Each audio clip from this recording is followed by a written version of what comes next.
남편한테 미안해 죽겠어요. 제가 3남매 중 맞이인데요. 두 동생들이 많이 어려요.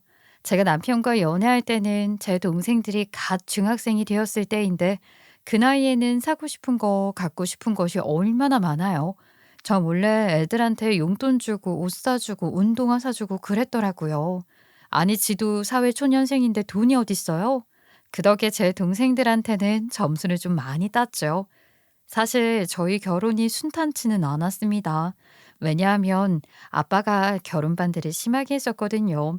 제가 대학원을 나와서 사립학교에 간신히 들어간 교사였고요. 남편은 중견 기업을 다니는 직장인이었습니다. 아빠는 제가 뭐라도 되는 줄 알아요. 직장인? 무슨 말도 안 되는 소리를 하고 있어. 내가 너를 어떻게 키웠는데? 그런 사람한테 너 보내려고 학교 선생 맞는 줄 아냐? 아이 헤어져라. 난 이 결혼 허락해 줄 수 없어. 아빠, 내가 뭐라도 돼? 그 사람 직장도 좋은 직장이야. 난 아무것도 아니야. 흔해 빠진 교사라고. 아빠도 그 사람 보면 생각이 달라질 거야. 절대 안 돼. 아이 헤어져. 그리고 다른 사람 데리고 올 때는 적어도 사자 직업 있는 사람 데려와. 뭔 가당치도 않은 직장인이야 직장인은. 아유 헤어져. 저희 집안은 아빠 체제로 돌아가는 집이거든요. 아빠가 안 된다면 안 되는 거였어요. 한평생 그렇게 살았었죠. 아빠가 회사를 운영하는 대표이고 성격적으로도 불같이 밀어붙일 때가 많아요. 워낙 흐름을 잘 읽으시고 판단이 빠르셔서 게다가 항상 그 판단이 맞았고요. 그래서 아빠의 말에는 복종할 수밖에 없는 집안 분위기가 있어요. 그런데 제 결혼에 이렇게 완강하게 반대를 하시니 저도 아빠가 무서워서 어떻게 해야 하나 했는데요. 그동안 우리 남편이 점수를 따놓은 쌍둥이 동생들이 제 편을 들어주었어요. 아빠, 그 오빠 진짜 좋아. 우리도 몇 번 만났었는데, 우리 잘 보살펴주는 것뿐만 아니라 회사에서도 각광받고 있다던데. 능력은 있어. 그래, 아빠. 그 형 학교도 아주 좋은 데 나왔어. 내가 수학 모르는 거 물어봤더니 설명도 잘해주더라고. 그래서 우리 공부도 알려줬어. 나 이번에 시험 성적 오른 것도 다 그 형 덕분이야. 진짜라니까. 아빠, 한 번 만나보면 생각이 정말 달라질 거야. 외모면 외모, 성격이면 성격, 능력이면 능력. 뭐 하나 빠지는 게 없다니까. 키도 얼마나 큰데 한 188은 될걸? 얼굴도 연예인 같다고. 쌍둥이 동생들이 한마디씩 거드니 아빠의 눈빛도 좀 유해지더라고요. 정말 다재다능한 사람이거든요. 저는 이 사람하고 꼭 결혼을 하고 싶었었어요. 그때 그 사람을 두어 번 우연히 봤던 엄마도 잠잠히 듣고 있다가 한마디 보탰습니다. 아, 여보, 결혼은 서로 좋아 죽는 사람하고 해야 하는 거야. 적당히 조건 좋은 사람하고 하는 게 아니라고. 그렇게 좋아 죽는 사람하고 해도 잘 살까 말까인데 조건 좋은 사람한테 우리 딸 시집 보내면 시집살이만 하지 좋을 게 없어. 그까지 돈이 뭔데 우리가 못 살아? 돈은 우리도 많잖아. 나도 두어 번 지나가다 봤는데 정말 건실한 청년이더라고. 사자 직업이 뭔데? 나는 우리 딸 행복하게 해주는 사람이었으면 좋겠어. 그 이상은 바라지도 않아. 아이, 당신도 그렇잖아. 아빠는 곰곰이 생각에 잠겼죠. 엄마 말이 틀린 게 없거든요. 제 친구도 부잣집에 시집 갔다가 몸종이나 다름없을 정도로 힘들게 살고 있는 걸 아빠도 알기에 고민이 되셨겠죠. 이렇게 온 가족이 저의 편을 들어줘서 진짜 살면서 처음으로 아빠가 자신의 뜻을 번복했고 그렇게 결혼을 할 수 있었습니다. 그런데요, 결혼하고 몇 년 안 있다가 저희 집안에 안 좋은 일이 연속적으로 터졌어요. 저에게는 임신 후 유산 조짐이 있어서 휴직을 했는데요. 결국 임신 중기 때 유산을 하게 되었어요. 아빠가 운영하는 회사는 한평생 수차례 어려움은 있었지만 위태로운 적은 없었거든요. 그런데 부도를 코앞에 두고 있게 되었어요. 인원 감축으로 경영난을 극복해 보려고 했지만 잘 되지 않았고요. 은행 대출뿐만 아니라 거래처와 지인들에게도 개인적으로 돈을 빌렸다고 했습니다. 꽤 상황이 심각하게 돌아갔었는데요. 결국 부도 처리되었고 그날 밤 아빠는 유서를 남기고 흔적도 없이 어느 날 갑자기 사라졌습니다. 그래서 저희 집은 쫄딱 망하게 되었지요. 친정집에 압류가 들어와서 집, 차 등 돈 될 만한 것들은 다 빼앗겨 길거리에 나앉게 생겼고요. 채권자들까지 찾아와서 집안을 쑥대밭으로 만들어 놓았었어요. 그때는 일을 이 지경으로 만들어 놓고 잠적한 아빠가 원망스럽기도 했었는데요. 제발 어디선가 살아있기를 바라면서 저희는 일단 실종 신고를 해놨었습니다. 언젠간 아빠가 돌아오기를 간절히 바라고 바라면서 그 힘든 시기를 견뎌냈어요. 아빠가 짜잔 하고 와서 이 일들을 다 해결해 줄 것 같았습니다.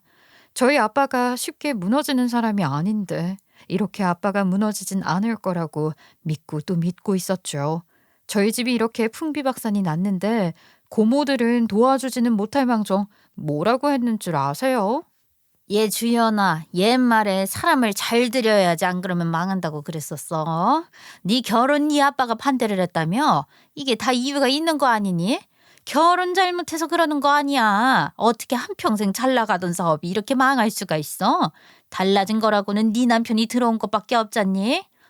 맞아. 옛말 틀린 거 하나도 없어. 이래서 사람을 잘 들여야 해. 이거 봐, 다 망하잖아. 망한 팔자를 가지고 있는 사람은 절대로 들이면 안 돼. 저에게 고모가 두 명이 있는데 망한 저희 집에 와서는 이런 말을 하는 거예요.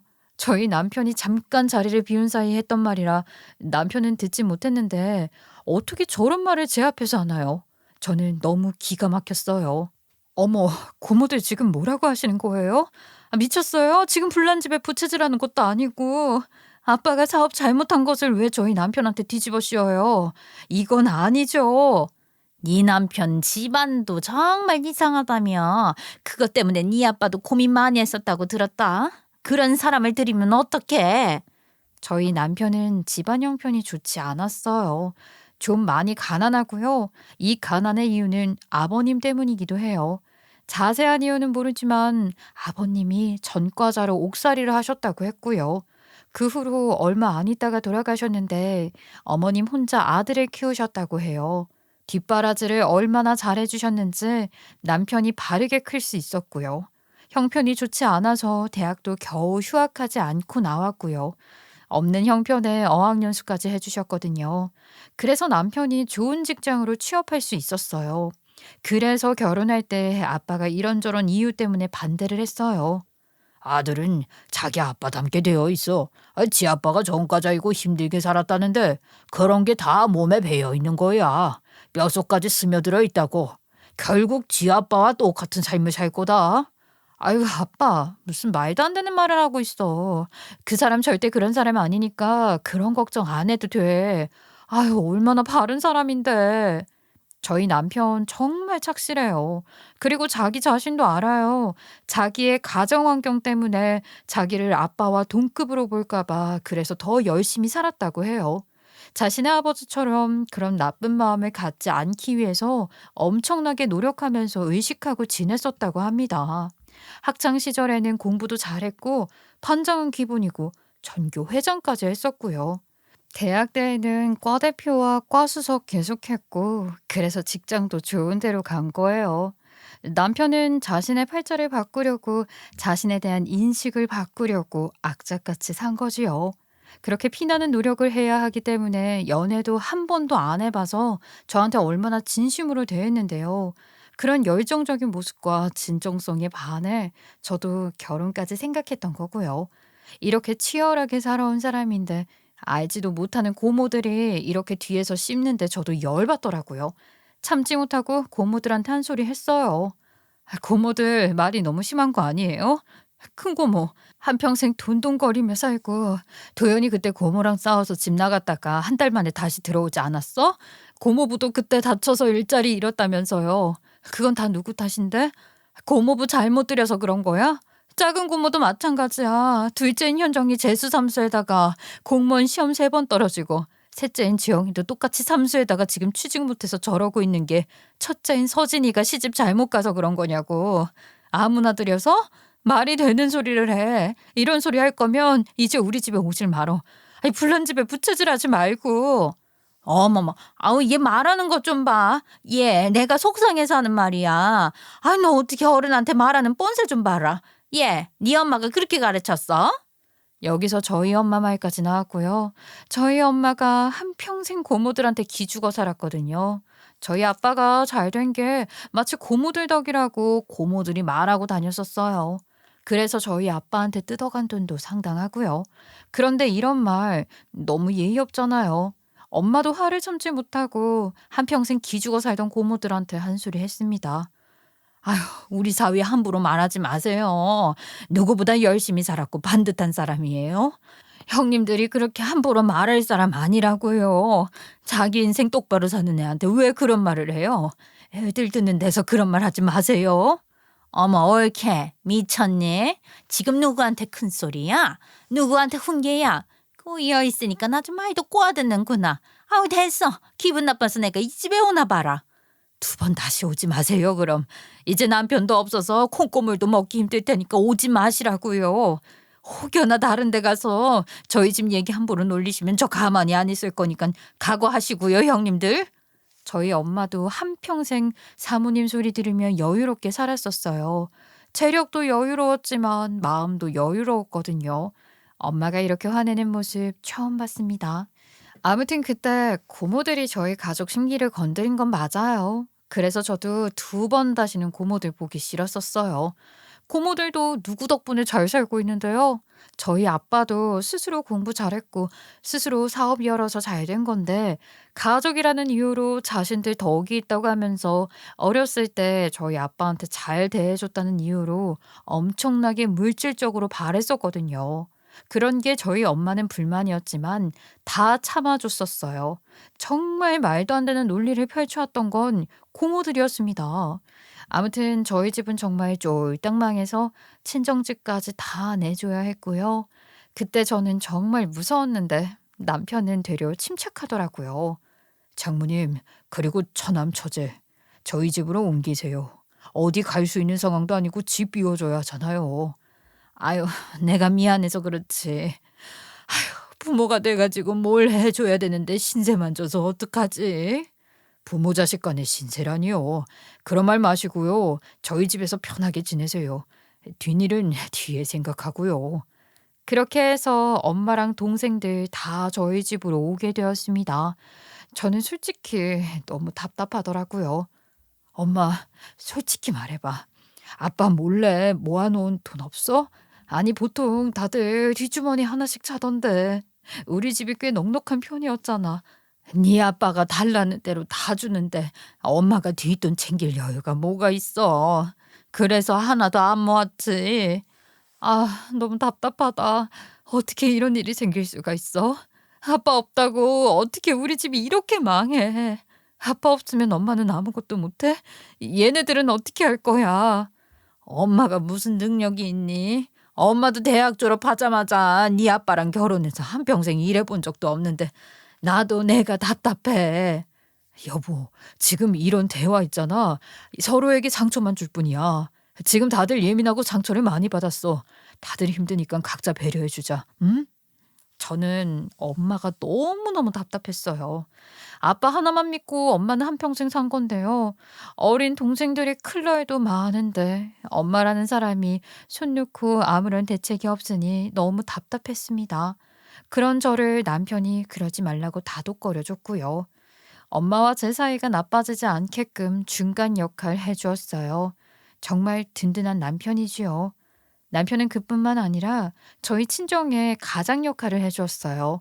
그때 제 동생들이 고등학생이었거든요. 집이 망하기 전까지는 전교권 애들이었는데 망한 후부터는 성적이 처참히 무너졌죠. 다현아, 재현아, 일로 와봐. 너네 이번 성적표 보니까 성적이 많이 떨어졌던데. 이게 무슨 일이야? 이래서 대학을 어떻게 가려고? 아무리 공부하려고 해도 걱정이 돼서 집중이 안 돼요. 아빠도 걱정되고 우리 미래도 걱정되고요. 저도 마찬가지인데요. 지금 공부가 머릿속에 들어오질 않더라고요. 지금 공부가 중요한 게 아닌 것 같아요. 학생이 공부를 해야지 뭐가 더 중요한 게 있어. 공부 잘하는 게 학생이 해야 할 일이야. 내가 회사 일이 바빠서 전처럼 너희 공부 봐줄 수는 없고 알아보니까 저기 학원이 괜찮다고 하더라. 집안 사정은 어른들한테 맡기고 너네는 너희 본분을 다 해. 여보, 무슨 돈이 있어서 고등학생 2명 학원비를 내줘. 우리도 사정이 힘든데. 그냥 내버려둬.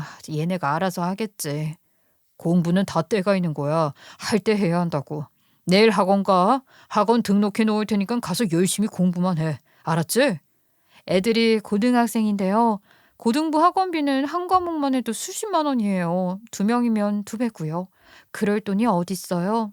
가뜩이나 두 명 살던 집에서 다섯 명이 살게 되어서 생활비도 더 느는데 매달 적자였거든요. 그래서 남편한테 따로 물어봤는데 저 모르게 글쎄 알바를 했더라고요. 동생들은 내가 알아서 잘 가르칠 테니까 애들 지치지 않게 당신은 간식이랑 식단에 힘써줘. 아니 뭘 이렇게까지 해. 애들도 다 컸는데 지들 알아서 해야지. 나 너무 미안하고 속상하다.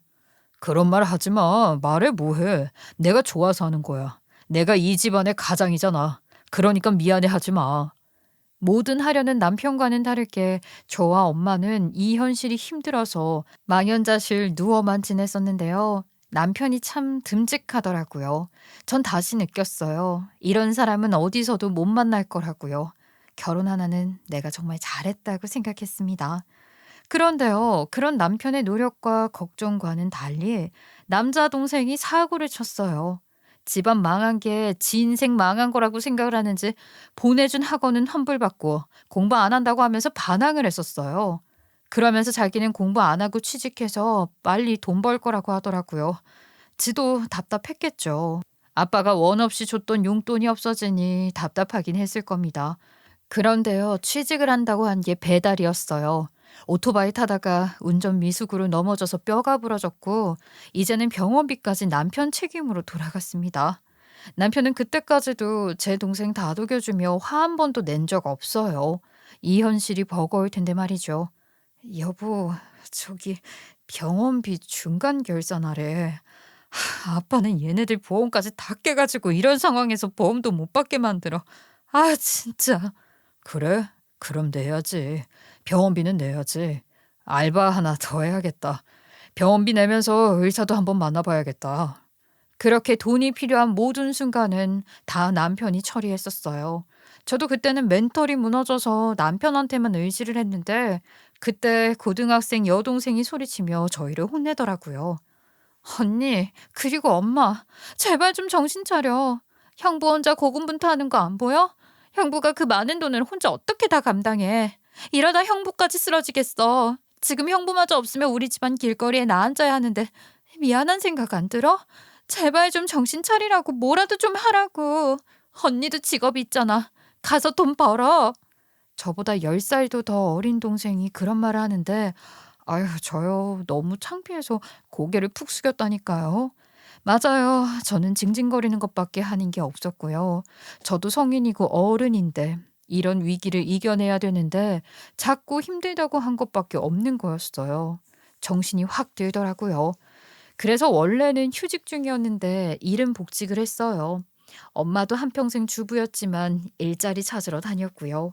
여동생이 남동생 병원까지 가서 맘 잡고 공부하라고 했더라고요. 그 덕에 남동생도 맘 잡고 공부를 다시 시작하게 되었습니다. 맞아요. 염치 없는 건 저희 집안 사람들이에요. 엄마도 아빠한테 명의를 빌려줬었는데 그것 때문에 빚도 엄청 많았거든요. 이렇게 손 놓고 남편이 해결해 주기만을 바라거나 아빠가 돌아오기를 기다리는 것만 하는 무능한 인간이 되긴 싫었어요. 동생 말 듣고 저도 힘을 내서 열심히 돈을 벌었고요. 엄마는 예전에 아빠 회사에서 아르바이트 한 적이 있었거든요. 간단한 서류 작업들이었는데 그 이력으로 보험회사에서 사무 보조 아르바이트를 시작했습니다. 동생들도 착실히 공부를 하면서 각자의 일을 잘 해내고 있었는데요. 그런데 갑자기 남편이 폭탄 선언을 했습니다. 장모님, 그리고 당신한테 상의할 일이 있어. 아니, 상의가 아니라 내 계획을 말하려고. 저 회사 그만두고 사업을 하려고 합니다. 가능한 한 빨리요. 남편이 잘 다니고 있던 회사를 그만두고 갑자기 사업을 한다고 하니까 저희는 놀라기도 했었고, 아빠가 사업이 망해서 저희 집안이 이 꼴이 났는데 사업하는 걸 반대하고 싶었어요. 그냥 누가 주는 월급이 최고라고 생각하고 있었는데, 갑자기 사업이라니요? 일단 반대의 입장이었습니다. 사업? 사업 아무나 하는 거 아니야. 정말 잘 준비해도 될까 말까인데 자네 한 번도 사업해 본 적도 없고 생각한 적도 없지 않아? 그래, 무슨 사업이야. 망하면 손실이 커. 우리 아빠 봐봐. 그렇게 안정적인 회사인데도 한순간에 망했어. 그냥 다니던 회사 잘 다녀. 그게 제일 안전해. 남편이 그때 나이도 어렸어요. 32살이었거든요. 회사 경력이 몇 년밖에 되질 않는데, 뭐 배운 것도 없이 그만둔다고 하는 거죠. 저희 선배들 보니까 40대 초반에 다 그만두는데, 그때 되어서 더 할 거 없어지고, 더 용기가 없어지면 어떻게 새로운 일을 하겠어요. 저는 도태되고 싶지 않아요. 젊었을 때 더 도전하고 싶고요. 그래야 손실도 더 적다고 생각합니다. 그리고 어머님 빚도 이렇게 하다가는 절대 못 갚아요. 한평생 신용불량자로 사실 거예요. 돈을 더 벌 수 있는 방법이 있는데 도전하지 않는다면 그건 바보 같아요. 제가 잘할 수 있어요. 저 좀 믿어주세요. 내가 자네 인생에 큰 피해를 주는 것 같네. 미안해. 그런데 내 생각은 하지 말고 자네 미래만 생각해. 나는 내일 죽어도 여한이 없는 사람이야. 자네는 아니잖아. 내 걱정 때문에 힘든 삶을 생각하지 말고 자네 하고 싶은 걸 해. 나도 반대야. 우리는 아빠의 실패를 봤잖아. 그래서 더 말리고 싶어. 회사 운영하는 게 쉽지 않아. 그러니까 다시 생각해 주라. 응? 저희 남편 원래 소통도 잘 되고 잘 들어주는 사람이에요. 절대로 제 속을 긁는 일을 한 적이 없는 사람인데 이 사람이 왜인지 귀 닫고 입 닫고 밀어붙이더라고요. 그리고 어느 날 갑자기 사직서를 냈다고 통보를 했습니다. 나 사직서 냈어. 후임 구하는 기간은 한 달 준다고 했어. 나 정말 잘할 수 있어. 그러니까 걱정하지 마. 꼭 해야겠어? 나는 그냥 회사 다녔으면 좋겠어. 아니면 더 많이 주는 데로 옮기는 게 어때? 나 걱정돼서 그래. 나 사업을 하고 싶어. 나 스스로 잘할 수 있다고 믿어. 당신이 나를 믿고 지지해줬으면 좋겠어. 남편은 사직서를 낸 후부터 뭔가 활력이 돋더라고요. 그러면서 사업 얘기를 집에서 자꾸 했는데요. 남편은 엄청 체계적이고 꼼꼼한 스타일이라 아빠 옆에서 귀동냥으로 들은 엄마의 귀에도 남편의 사업이 잘 될 것 같았던 거죠. 여러 가지 수를 다 계획하고 있었어요. 그런 모습에서 엄마는 태세를 돌변했습니다. 나는 처음에 김서방이 사업한다는 거 반대하는 입장이었는데 들어보니까 괜찮은 것 같아. 잘 될 것 같아. 무엇보다 이렇게 꼼꼼하게 준비했는데 뭘 해도 될 것 같아. 나는 이제 김서방 지지자니까 앞으로 잘해봐. 장모님, 감사합니다. 저 정말 잘할 거예요.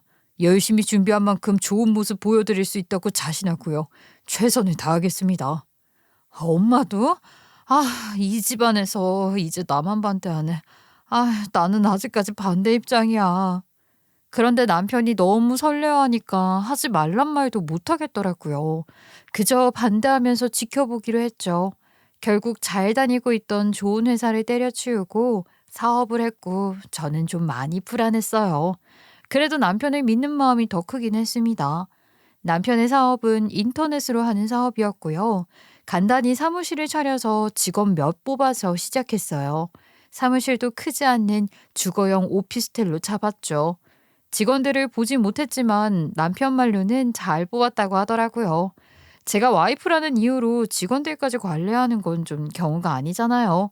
그렇게 믿고 기다리고 있었는데 처음에는 너무 잘 됐어요. 직원들 월급 다 주고 세금 다 떼고서도 전에 받던 월급의 4배를 가져왔었죠. 정말 대박이었습니다.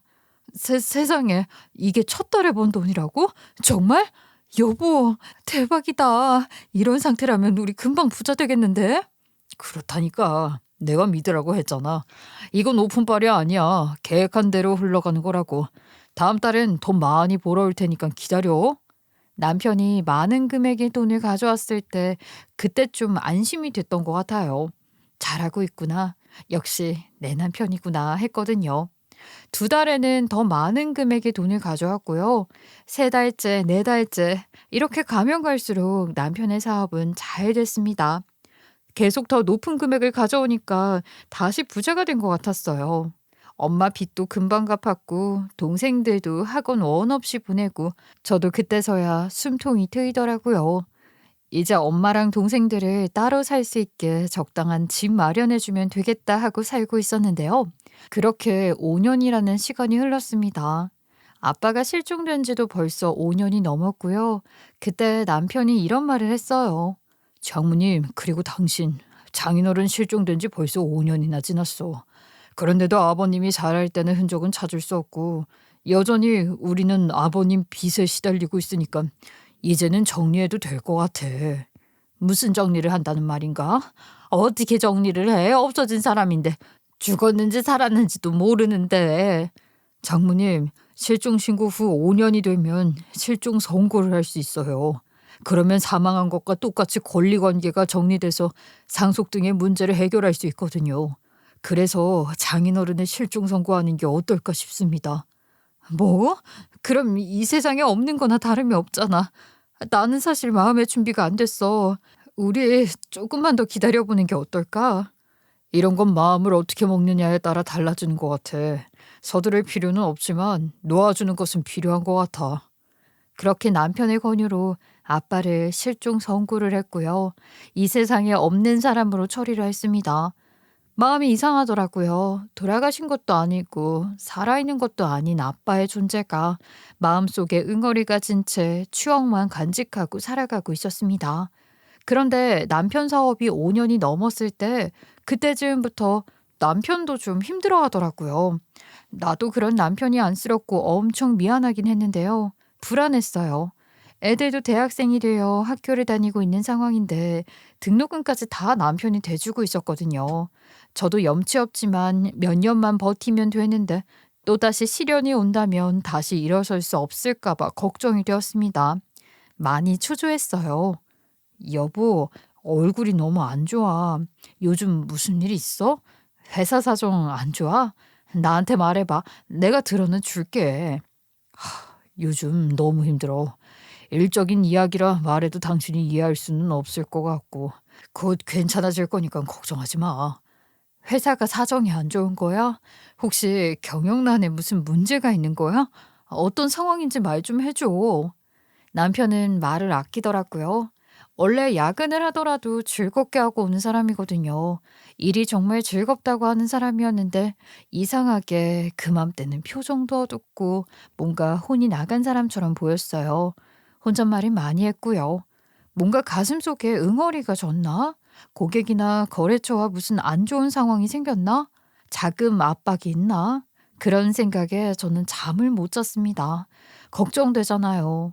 가뜩이나 집안이 망해본 적이 있어서 같은 시련은 겪기 싫었거든요. 그래서 저는 따로 재산을 지킬 방법을 알아보기도 했었어요.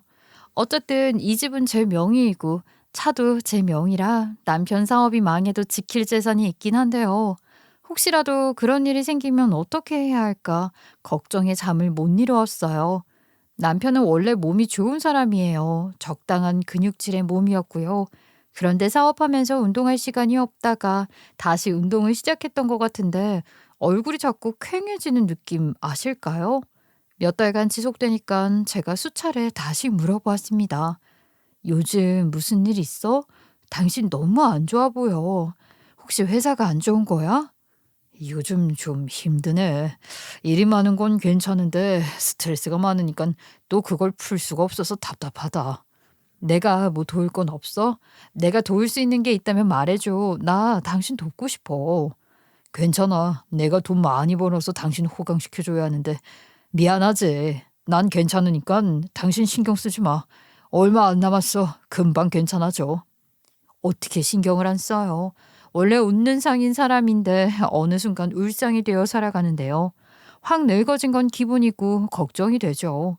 새벽에 들어와 아침 일찍 나가는 건 부지기수였고요. 엄마도 걱정을 많이 하셨어요. 얘, 김서방 한약이라도 먹여야 되는 거 아니니? 이러다가 쓰러질 것 같아. 용안 한의원에서 약 좀 지어올까? 그럴까? 그래, 그게 좋겠다. 아무래도 체력적으로도 많이 딸린 것 같아. 저렇게 일하는데 한계가 오는 게 맞지. 나이도 이제는 어리지도 않는데. 그래서 한약도 지어 먹이고 맛있는 밥도 해주고 집에 오면 최대한 빨리 잘 수 있게끔 해줬어요. 저도 나름 남편을 보살폈어요. 어느 날 또 야근을 한다고 했고요. 그날따라 목소리가 더 안 좋게 느껴져서 제가 그날은 일찍 퇴근하고 집에 왔거든요. 그래서 도시락을 예쁘게 싸주려고 마음을 먹었어요. 직원들 것까지 솜씨 부려서 쌌고요. 저녁 시간이 되기 전에 부랴부랴 서둘러 싸고 남편한테 연락을 했습니다. 여보, 내가 야근할 때 먹으라고 도시락 좀 쌌거든? 직원들 것까지 싸서 오늘은 저녁 이걸로 해결하면 될 것 같아. 지금 회사 앞이야. 잠깐 올라갈게. 아니, 여보. 내가 내려갈게. 아니다. 나 그럴 시간이 없어. 그냥 다시 가져가. 밥 먹을 시간이 없을 것 같아. 뭐라고? 무슨 밥 먹을 시간도 없어. 다 먹자고 하는 일인데 밥은 먹어야지. 간단하게 쌌으니까 빨리 먹고 하면 돼. 자려온 사람 성의가 있는데 먹어주면 안 돼? 지금 내가 대기를 하고 있어서 말이야. 그럼 회사 문 앞에 두고 가. 그리고 들어오지 말고 당신 회사 안으로 절대 들어오지 마. 들어오면 안 돼. 그래? 시간 없으면 내가 사무실 안에 넣어줘도 되는데. 나 시간 많아서 괜찮아. 아니, 당신은 절대 들어오지 말라고. 알았지? 그냥 내가 나가면 좋은데. 미안해. 절대 들어오지 말고 문 앞에 놓고 가. 알았지? 꼭이야. 이상했어요. 절대 회사 안으로는 들어오지 말고 문 앞에만 놓고 가라는 남편의 말에 뭔가 미심쩍었었어요. 하도 신신당부를 해서 왜 그럴까 생각해봤죠. 뭔가 숨기는 것 같은데 궁금하더라고요. 회사에 뭐 여자라도 숨겨놨나 싶은 1차원적인 의심이 들었고요. 너무 들어오지 말라고 하니까 더 궁금하더라고요. 그래서 도시락을 회사 앞에 놓아두고 인증샷을 보낸 다음에 저는 비상계단에 숨어 있었어요. 뭔가 있을까 하고요. 그런데요, 정말 상상 이상의 일이 벌어졌습니다. 글쎄, 제 문자가 떨어지자마자 남편이 나와서 그 도시락을 가지고 가긴 했는데, 와, 진심으로 저는 너무 놀랐어요. 남편이 옷을 거의 안 입고 네이 한 장만 입고 나온 게 아니겠어요? 헐벗은 남편의 기괴한 모습에도 심히 충격적이었는데요. 뒤이어 손이 모자랄까봐 같이 나온 사람이 더 충격적이었습니다. 세상에, 저는 보고 있음에도 제 눈을 의심했어요. 너무 놀라서 숨도 안 쉬어졌고요. 도시락을 가지러 나온 사람은 바로 실종된 저희 아빠였습니다. 너무 놀라웠어요. 저는 귀신을 본 것보다 더 놀랐고 이게 무슨 상황인가 싶어서 비상계단에 앉아 생각했어요. 일단은 눈물이 멈추지 않더라고요. 놀란 마음을 진정시키고 현실을 직시하고 마음을 정리했어요. 그 상태로 두어 시간이 후딱 지나가더라고요. 그리곤 남편한테 문자를 했어요. 그때서야 바쁜 게 끝났다면서 밥을 먹는다고 해서 저는 남편 사무실인 오피스텔 벨을 눌렀습니다. 아무것도 모르고 나온 그 사람은 그때는 옷을 입고 있더라고요. 너무 울어서 빨개진 제 눈과 심각한 표정의 저를 보고 놀라기는 마찬가지였고요. 아니, 당신이 어떻게 안 갔어? 아니, 집에 가서 기다리지. 잠깐만 기다려. 내려가서 얘기하자. 아니, 나 다 알고 왔어. 안에 우리 아빠 있지? 비켜. 난 들어가야겠어. 뭘 숨기려는지 말까지 더듬더니 제가 안으로 들어오지 못하게 했고요. 저는 그런 남편을 밀어내고 막무가내로 들어갔어요. 역시나 잘못 본 게 아니었습니다. 그 안에서 아빠는 제가 싼 도시락을 같이 먹고 있었어요. 좀 야위었고 예전에는 살기 있는 호랑이 이미지였다면 이제는 이빨 다 빠진 호랑이 느낌이더라고요.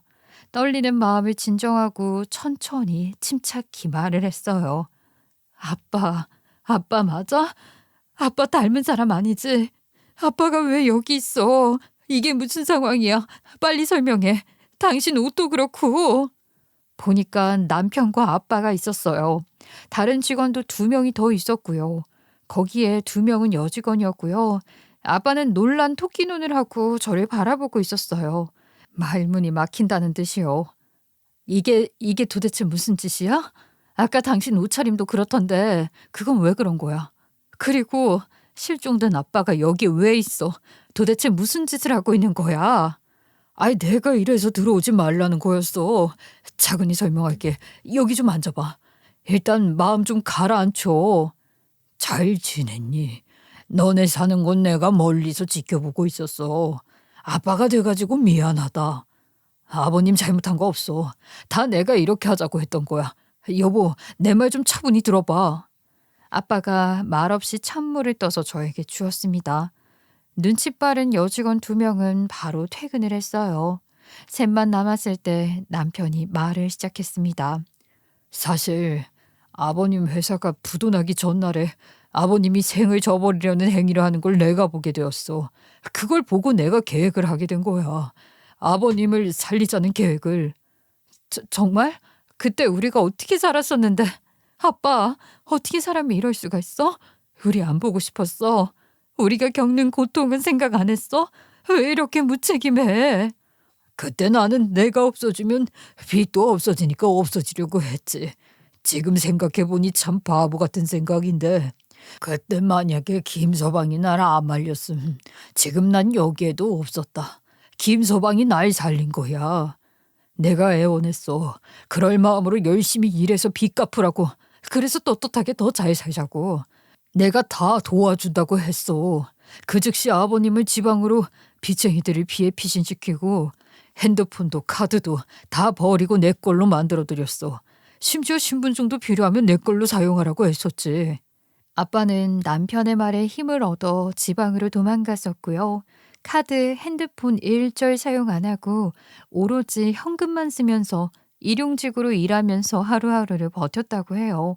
그때 저희 집에 빚쟁이들이 찾아오고 그랬지만 그 시기를 남편이 싹 다 모른 척하고 버텨준 거죠. 그 사이 아빠는 숨겨놓은 비상금도 찾아오고 능력은 있잖아요. 남편 명의로 주식도 하고 일용직 아르바이트로 벌은 돈은 남편한테 거의 다 줬었대요. 그래서 남편이 그때 없는 살림에 저희 엄마와 동생들 학비와 치료비 대줄 수 있었던 거예요. 저는 그 돈이 어디서 나왔을까 싶었는데 뒷배경에는 아빠가 있었던 겁니다.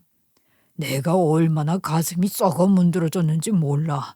내가 그때 너무 후회되는 게 많아서 가슴을 하도 쳐서 피멍이 들었었어. 너 아빠 모르냐? 아빠 명예와 책임감 하나로 버티는 사람이야. 그런데 내가 그럴 수밖에 없는 이유가 생겨서 나서지를 못하니 이를 어째. 나오면 바로 잡혀갈 텐데 그럴 수는 없지. 그건 채권자들한테도 예의가 아니지. 그때 아버님이 조금만 하면 다시 일어설 수 있다고 하셨거든. 그래서 나는 아버님을 도와드리고 싶었어. 그런데 실종을 했다고 했는데 아버님 명의로 사업을 시작하려면 그 전에 빚들 때문에 대출은 물론이고 계좌도 못 만들어서 제한이 있다더라. 일을 어떻게 해. 그래서 내가 회사 그만두고 사업한다고 한 거야. 그 아이디어는 아버님이 다 내신 거고 우리가 이렇게 잘 된 거 다 아버님 덕분이야. 아니야. 김서방이다. 내가 이렇게 살 수 있었던 것, 그 많은 빚을 갚을 수 있었던 것, 다 김서방 덕분이야. 내가 할 수만 있다면 매일 업고 다니고 싶어. 고맙다는 말로는 부족하지. 고마워, 김서방. 그때서야 모든 실마리가 다 깨지는 기분이었습니다. 사업에는 전혀 관심 없던 사람이 갑자기 사업 바람이 불어서 잘 다니고 있던 회사까지 때려치운 이유가 다 아빠를 위해서였어요. 저희 남편 자신의 회사를 얼마나 명예롭게 여겼는데요. 그랬던 사람인데 한순간에 사업한다니 좀 이상했거든요. 그저 사람이 변하는 거겠지 하고 넘겼는데 뒷배경에 아빠가 있을 줄은 정말 몰랐습니다. 회사 다니는 사람은 겸업을 할 수 없잖아요. 때문에 아빠를 돕기 위해 회사까지 접고 인생까지 건 거예요. 그러면 그냥 진작 말하지. 우리 얼마나 애썼는지 알아? 우리 얼마나 힘든 시간을 보냈었는지 알아? 아빠 언제까지 속일 생각이었어? 개인적으로 빌린 돈 먼저 갚고 그 다음에 은행비 깎고 그 다음에 우리 가족 집살 돈만 생기면 그때 말하려고 했다. 조금만 더 하면 그날인데 이렇게 네가 찾아올 줄은 몰랐지. 그동안에는 한 번도 찾아온 적이 없었잖니. 너한테 이렇게 들키는 건 예상이 없었어. 그 당시에는 방법이 없었어. 나는 아버님 실종 신고를 해야지 빚쟁이들한테서 우리가 조금이라도 벗어날 수 있다고 생각했고 실종 선고를 해야지 빚쟁이들도 포기하고 받아들일 것 같아서 그렇게 처리했던 거야. 그런데 이제 진짜 거의 다 왔어. 아버님이랑 나 돈 진짜 많이 벌었어. 빚 충분히 갚을 수 있어. 김서방이 나 감춰주고 돈 벌게 해줘서 나도 거침이 없었다. 빚 다 갚으면 실종자 사망 신고 취소 절차 밟아서 온전히 살아있는 사람으로 살 테니까 조금만 비밀로 하고 기다려줘. 부탁한다. 아빠는 남편 회사인 주거용 오피스텔에서 살고 있었고요. 그날 그동안의 이야기를 다 들은 저와 남편은 함께 집으로 돌아왔습니다. 그런데요, 아빠도 그날 생각이 많았나 봐요. 그 다음날 저희 집에 찾아와 엄마와 동생들에게 모든 걸 다 밝혔어요. 한바탕 이산가족 상봉하는 것 마냥 눈물바다가 되었고요. 서러움과 행복함이 공존했어요. 그리고 나서야 현실적인 걱정이 들더라고요. 아빠, 이제 어떻게 할 거야? 그럼 이제 모든 실종된 생활을 정리하고 현존하는 사람으로 살 거야? 내일부터? 그러려고 오늘 온 거야. 내가 저지른 죄값 받고 가장으로 회사 대표로 책임지고 살려고. 그동안 김서방이 너무 수고 많았지. 이제는 내가 나설게. 그 당시까지만 해도 아빠의 빚은 거의 대부분 갚을 수 있을 만큼 돈을 모아놨었고요. 그 당시 아빠를 위해 돈 빌려준 지인들 다 찾아가서 용서를 빌고 돈을 갚았습니다. 일부분 갚지 못한 은행 빚은 살면서 갚기로 했어요. 신용도 회복시켜서 일상을 살아갔습니다. 그리고 실종 선고로 인해 사망 신고가 되어 있으니까 그거 원래대로 돌렸고요. 다시 세상에 현존하게 되었습니다. 저희 집안을 살리고 저희 아빠를 살리고 보듬어 준 건 바로 저희 남편이었어요.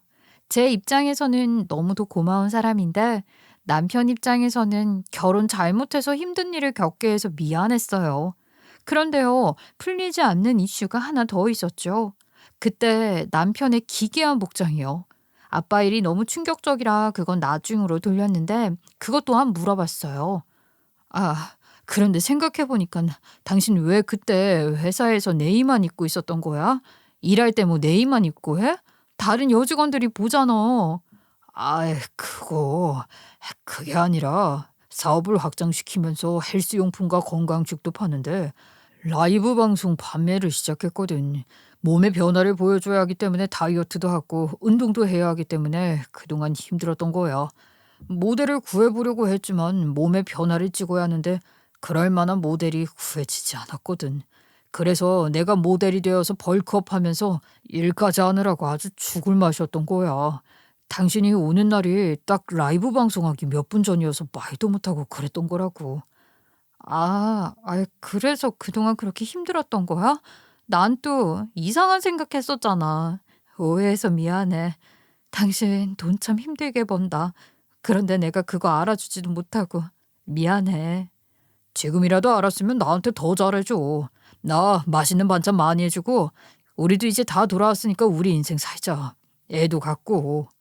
아빠가 돌아오면서부터 집안이 안정화되기 시작했어요. 다행히 지금은 모든 게 다 돌아왔어요. 아빠가 거짓으로 했던 것들 다 돌려놨고요. 남편 회사는 더 큰 회사가 되었고요. 취업 안 되는 사촌 동생들도 남편 회사에서 일하게 되었지요. 엄마도 거기서 아르바이트하고 있습니다. 이제 가정주부 안 한대요. 소소하게 일하는 삶이 더 좋다고 하더라고요. 엄마도 많이 변했어요. 그리고 기억나세요?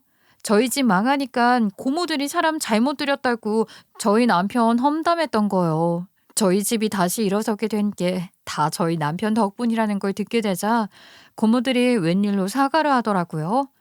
아유, 주연아. 그리고 주연이 남편아. 내가 그때 막말한 거 미안하네. 내가 이렇게 사람 보는 눈이 없어. 내 동생 살려줘서 고맙고 다시 일어서게 해줘서 고마워. 내가 그때 입 잘못 놀린 거 맛있는 밑반찬으로 변제하면 안 될까? 아유, 나도 미안해. 우리가 이렇게 꼰대다. 이런 생각하면 안 되는데 주연이 남편한테 우리가 많이 배웠어. 앞으로 그러지 않을게.